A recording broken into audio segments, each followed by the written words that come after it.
একটা ছেলে মানুষ, নাম তার রুদ্র, ২৬ বছর বয়স। অফিস থেকে ফিরতে দেরি হয়ে গেছে। হাওড়া স্টেশনে দাঁড়িয়ে চোখে ক্লান্তি, আশেপাশে প্রায় ফাঁকা।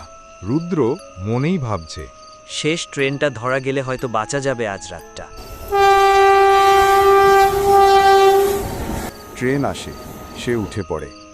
ট্রেন প্রায় ফাঁকা, কেবল ২-৩ জন যাত্রী আর একটা বাচ্চা মেয়ে, হালকা নীল জামা পরা, চুপ করে জানালার পাশে বসে আছে।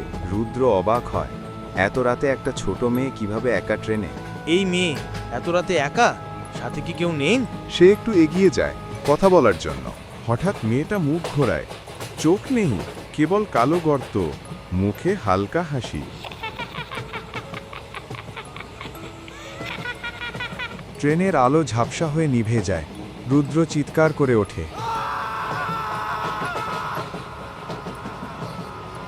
বাচ্চা মেয়েটা আস্তে করে বলে, তুমি কি জানো, এই ট্রেনে যে একবার চড়ে সে আর কোনোদিনও নামে না।